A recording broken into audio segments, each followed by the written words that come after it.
Namaste, Dandavat Pranam. By the instruction and grace of our spiritual master, Om Vishnupad Paramahamsa, Sripad Bhakti Madhava Puri Mahārāja, we're here reading Srimad Bhagavatam. Om Namo Bhagavate Vasudevaya. Chapter 23, texts 1 through 3. The name of this chapter is Maharaj Pṛthu's Going Back Home. Text 1 through 3.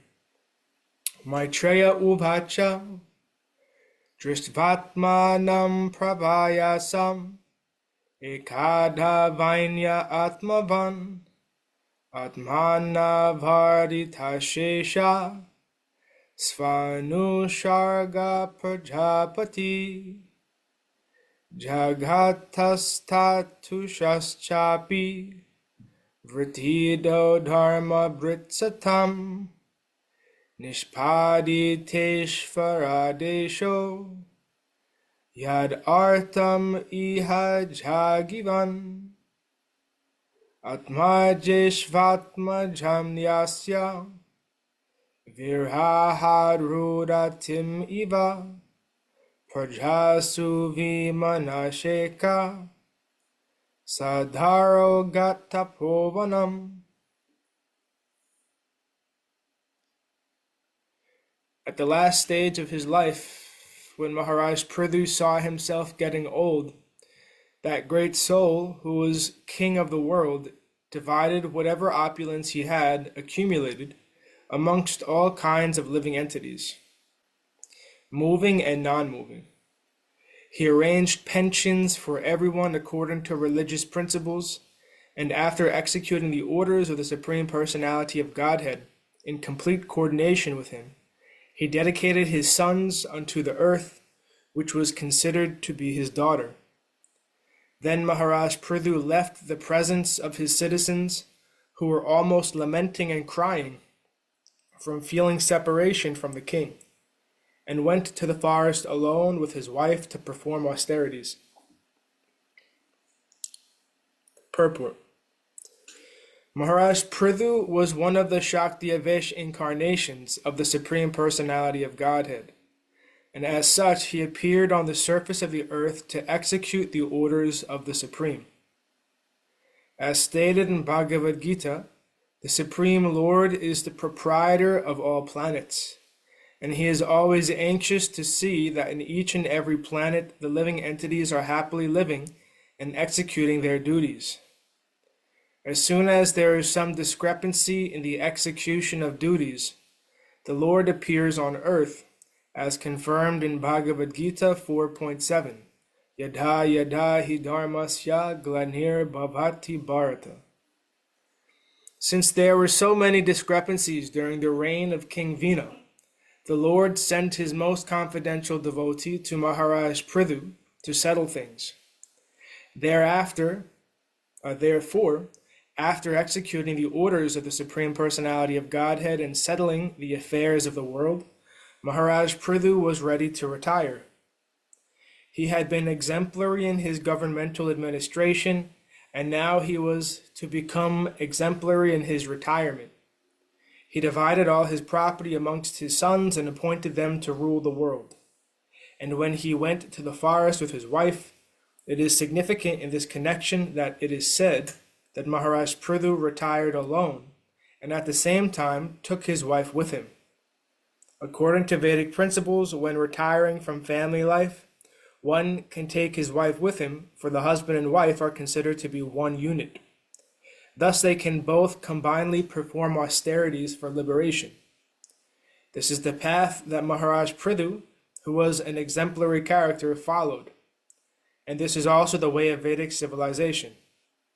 One should not simply remain at home until the time of death, but should separate from family life at a timely moment and prepare himself to go back to Godhead. As a Shakti-Avesh incarnation of God, who had actually come from Vaikuntha as a representative of Krishna, Maharaj Pṛthu was certain to go back to Godhead. Nonetheless, in order to set the example in all ways, he also underwent severe austerities in the Tapovana, It appears that in those days there were many tapovanas, or forests especially meant for retirement and the practice of austerities. Indeed, it was compulsory for everyone to go to the tapovana to fully accept the shelter of the Supreme Personality of Godhead, for it was very difficult to retire from family life and at the same time remain at home.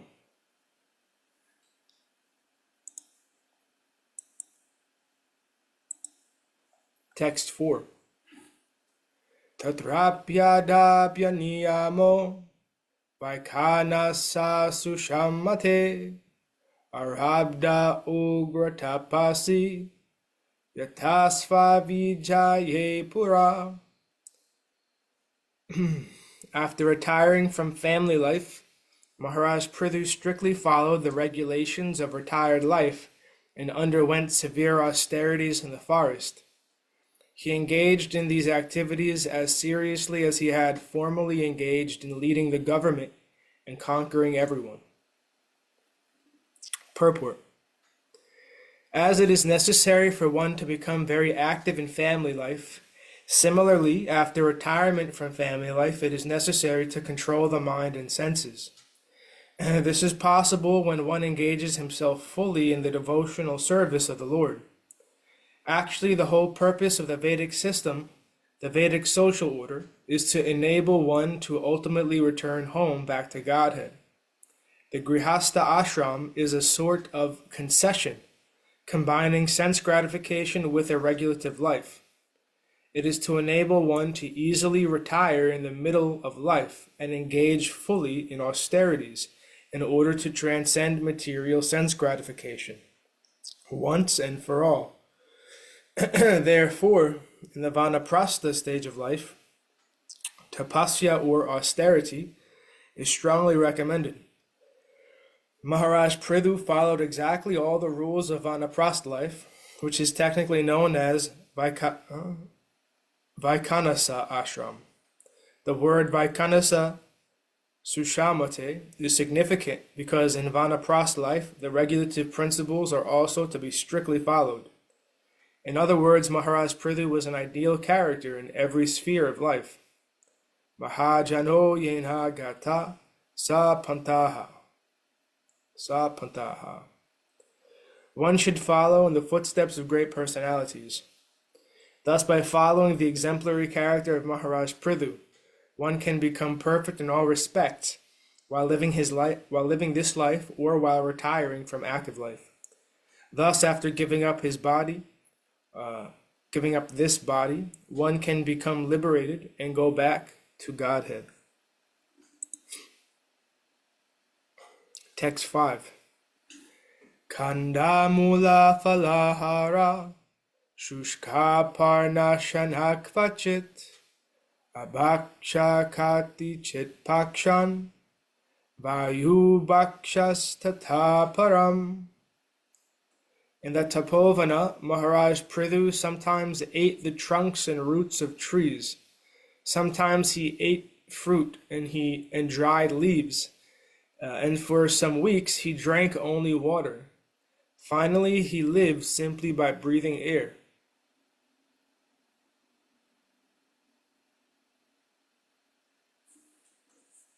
Purport.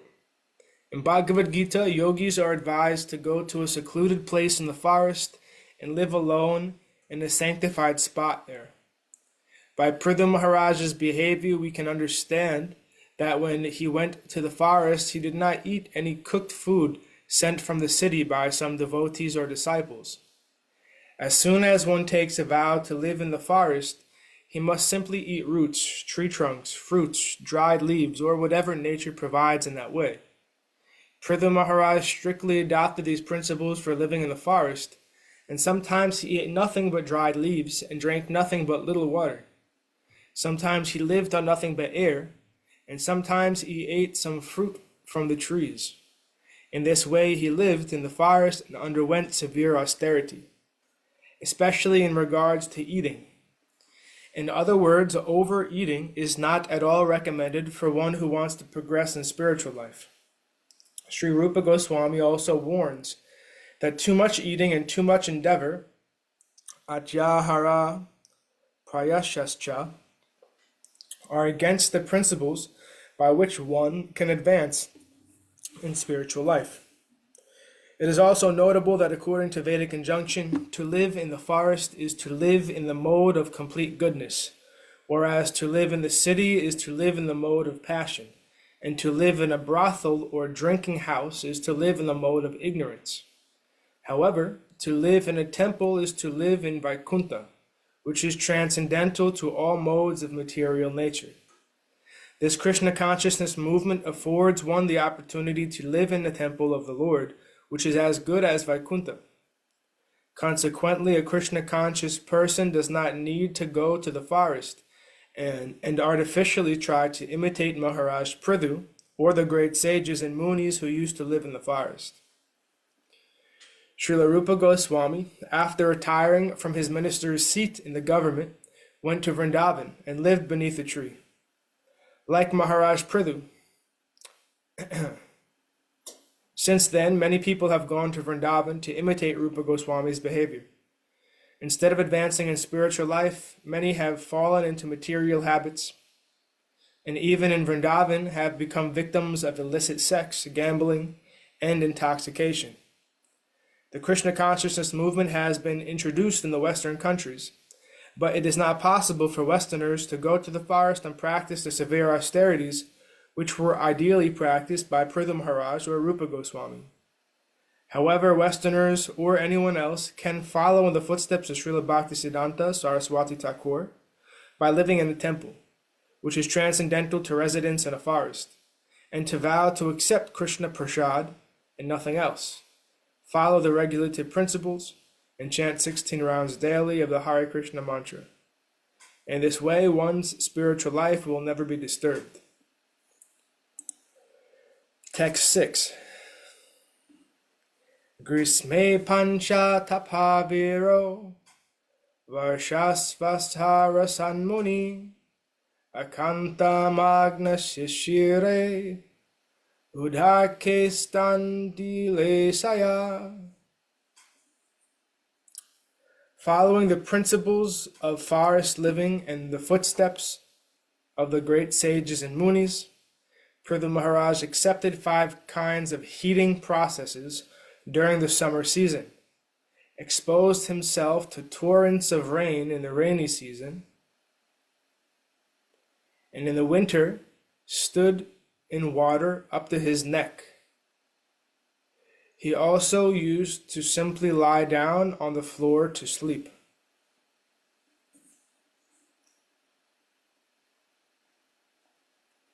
Purport.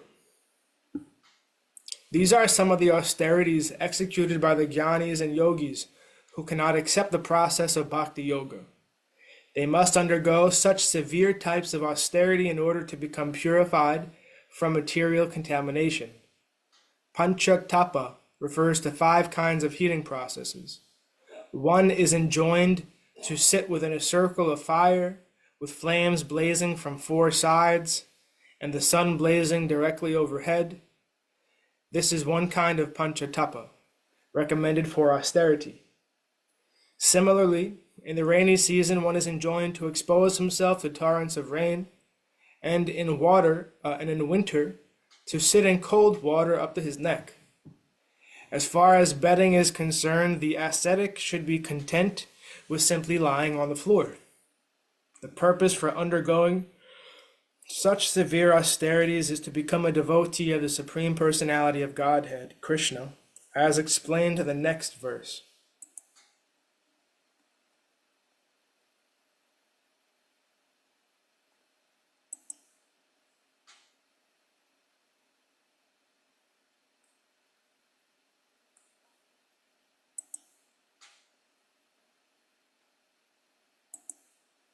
Text 7.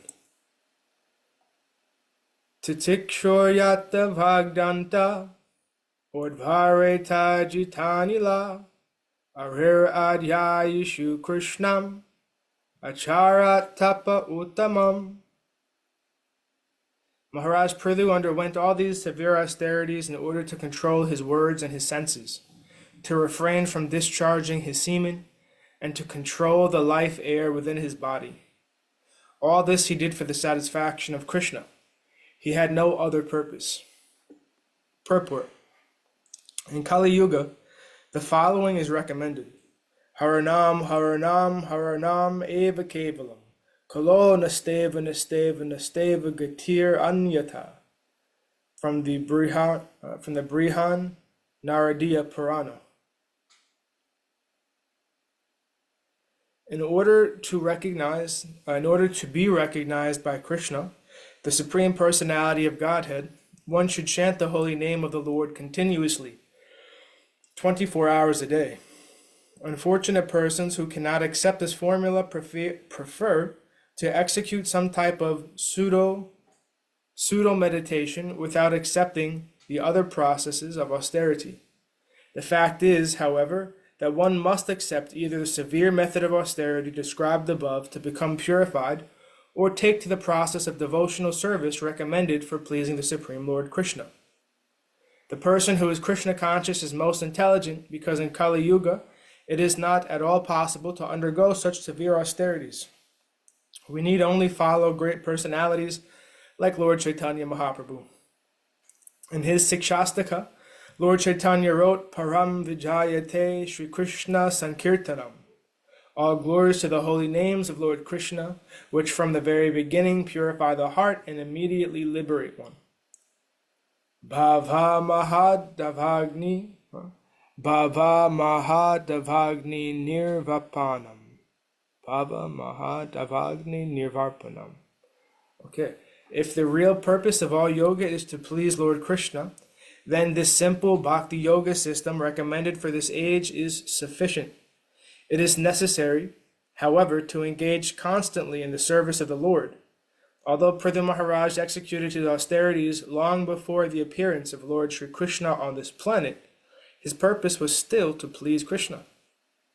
There are many fools who claim that worship of Krishna began only about 5,000 years ago, after the appearance of Lord Krishna in India. But this is not a fact. Pṛthu Maharaj worshipped Krishna millions of years ago. For Pṛthu happened to be a descendant of the family of Maharaj Dhruva, who reigned for 36,000 years during the Satya Yuga age. Unless his total lifespan was 100,000 years, how could Dhruva Maharaj reign over the world for 36,000 years? The point is that Krishna worship existed at the beginning of creation and has continued to exist throughout Satya Yuga, Treta Yuga, and Dwapara Yuga, and now is continuing in Kali Yuga. As stated in Bhagavad Gita, Krishna appears not only in this millennium of Brahma's life, but in every millennium. Therefore, worship of Krishna is conducted in all millenniums. It is not that Krishna worship began only when Krishna appeared on this planet 5,000 years ago. This is a foolish conclusion that is not substantiated by Vedic literatures. Also of significance in this verse are the words, Aviradhaishu Krishnam Acharat Tapa Uttamam. Maharaj Pṛthu underwent severe types of austerities for the express purpose of worshipping Krishna. Krishna is so kind, especially in this age, that he appears in the transcendental vibration of his holy name. As is said in the Narada Pancharatra, Aradhito yadi haris tapasa tattakim. Aradhito yadi haris tapasa tattakim. If Krishna is worshipped, if he is the goal of advancement, there is no need for one to execute severe types of tapasya, because one has already reached his destination. If after executing all types of tapasya one cannot reach Krishna, all this tapasya has no value, for without Krishna, all austerity is simply wasted labor. Shrama evahi kevalam, Bhagavatam 1.2.8.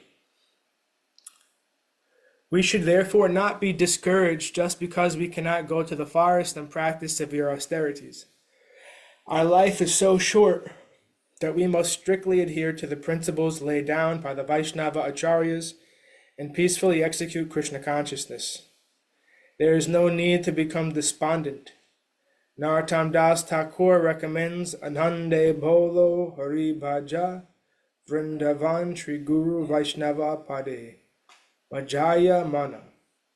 For a transcendental blissful life, chant the Hare Krishna mantra. Come worship the holy place of Vrindavan and always engage in the service of the Lord, of the spiritual master, and of the Vaishnavas. This Krishna consciousness movement is therefore very safe and easy.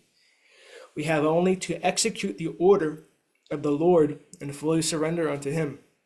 We have only to execute the order of the spiritual master, preach Krishna consciousness, and follow in the path of the Vaishnavas.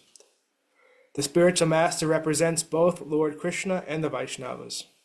Therefore, by following the instructions of the spiritual master and by chanting Hare Krishna, everything will be all right.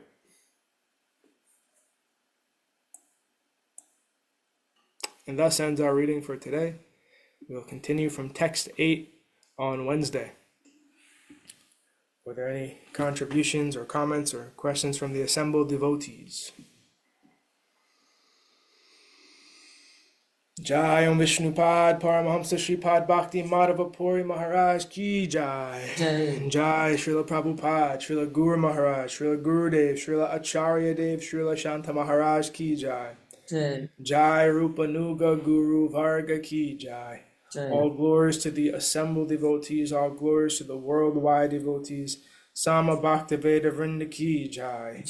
Jai Navadvip Dham Ki Jai, Nrsimhapali Dham Ki Jai, Mayapur Dham Ki Jai, Jagannath Puri Dham Ki Jai, Jagannath Baladev Subhadra Ju Ki Jai, Ganga Mai Yamuna Mai Ki Jai, Vrindavan Dham Ki Jai, Giri Govardhan, Gupta Govardhan Dham Ki Jai, Shyam Kund Radha Kund Ki Jai, Tulsi Devi, Bhakti Devi, Vrinda Devi Ki Jai, Jai Srimad Bhagavatam Ki Jai, Jai Harinam Sankirtan Yagya Ki Jai, Scientific Sankirtan Yagya Ki Jai, Princeton Bhaktivedanta Institute Ki Jai, Sri Chaitanya Saraswat Institute Ki Jai, Sri Chaitanya Saraswat Mat Ki Jai. Nitai Gaura Premanandi Hari Hari Hari Bol. Jai Srimati Uma Devi Dasi Ki Jai, Sripad Ananda Krishna Prabhu Ki Jai.